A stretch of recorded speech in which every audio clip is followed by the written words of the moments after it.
축구 좋아하시는 분들은 다 아실 텐데 델리 알리라는 유명한 영국의 축구 선수가 있습니다. 손흥민 선수와 같은 팀에 있었죠. 몇 년까지만 해도 그 천재적인 재능으로 세계적인 주목을 받았지만 경기력이 자꾸 떨어지면서 입지가 좁아지기 시작했습니다. 그래서 좀 실력이 떨어지는 팀으로 옮겨갔어도 주전으로 뛰지를 못했어요. 결국 영국 리그보다 수준이 떨어지는 터키, 튀르키예 리그로 가게 됩니다. 이 선수에 대해서 어떤 유명한 축구 감독이 이런 말을 했습니다. 알리의 경기를 봤는데 공을 빼앗겼는데도 뛰지 않고 걸었다. 그는 최고의 미드필더 중 하나였다. 맨체스터 유나이티드, 리버풀, 맨체스터 시티로 갈 수 있었다. 그러나 그는 배고픔을 잊었다. 배고픔을 잊었다. 이것이 쇠퇴의 원인이라는 것입니다.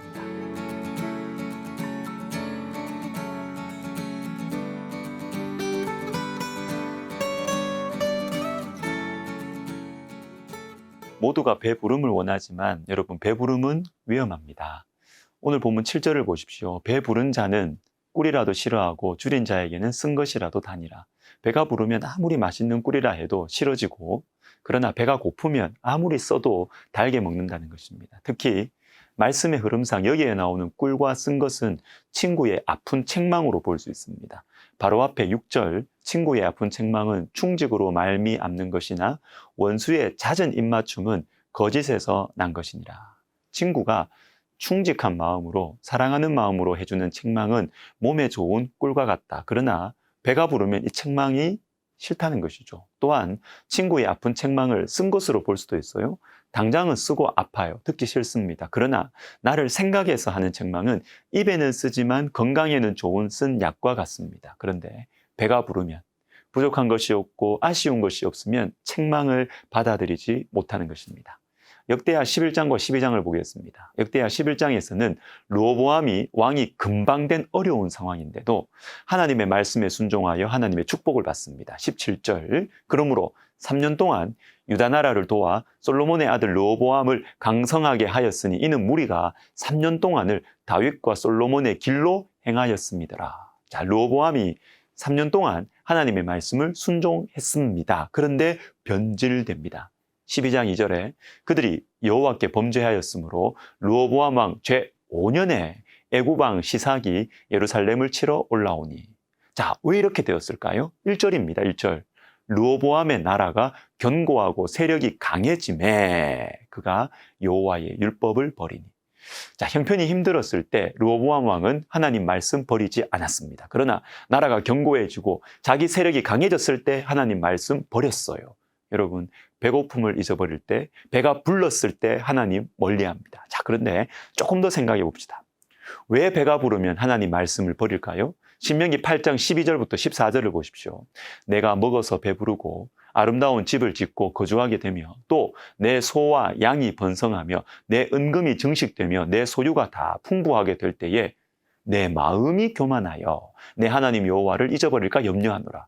마음이 교만해지기 때문입니다. 마음이 교만해질 때 일어나는 현상은 바로 이어지는 말씀, 하나님을 잊어버립니다. 어려울 때 나를 도와주신 하나님 잊어버리죠. 지금까지 인도해 주신 하나님 잊어버리는 것입니다. 왜? 지금 나는 배가 부르기 때문입니다. 또 하나의 이유가 있습니다. 지킬 것이 많아지기 때문입니다. 사울을 생각해 봅시다. 왕이 되기 전에 사울은 겸손했어요. 외모가 준수했음에도 불구하고 겸손하게 아버지를 섬겼고 아버지의 마음을 살필 줄 아는 아들이었습니다. 그러나 변해요. 왕이 되고 나서 변합니다. 사무엘상 15장을 보시면 사울이 하나님의 말씀에 불순종해서 좋은 전리품을 남깁니다. 왜 그랬을까요? 15장 24절, 30절. 내가 여호와의 명령과 당신의 말씀을 어긴 것은 내가 백성을 두려워하여. 30절에 사울이 이르되 내가 범죄하였을지라도 이제 청하옵나니 내 백성의 장로들 앞과 이스라엘 앞에서 나를 높이사 나와 함께 돌아가서 내가 당신의 하나님 여호와께 경배하게 하소서 하더라. 백성을 두려워하여 백성들 앞에서 나를 높이사. 무엇입니까? 왕의 권위, 리더십 지켜야 했다는 것입니다. 왕이 된 후에 사울에게는 지켜야 할 것들이 많아졌습니다. 그러면 여러분, 지켜야 할 것들이 많아지는 것 자체가 나쁜 것일까요? 아닙니다. 사명으로 왕관의 무게를 감당해야 되는 경우도 있어요.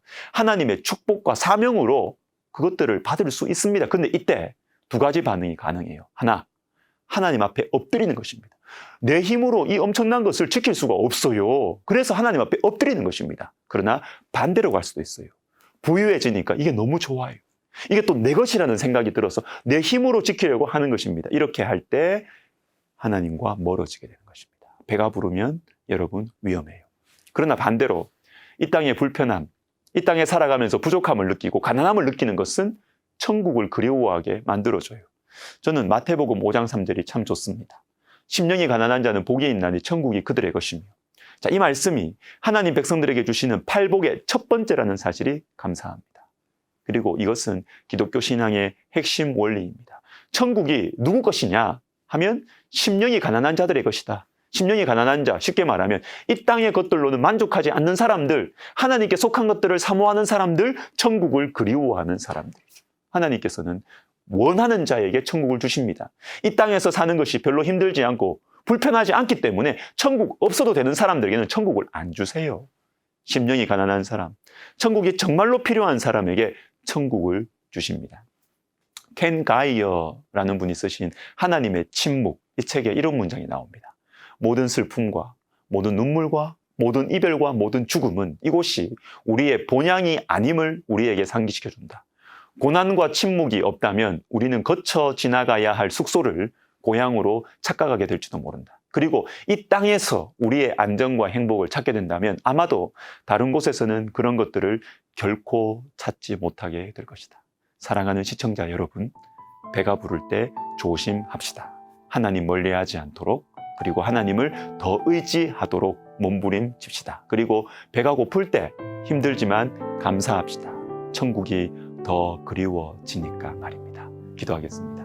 하나님 아버지, 천국을 그리워하는 마음의 가난함을 부유하나 가난하나 우리에게 축복으로 허락하여 주옵소서.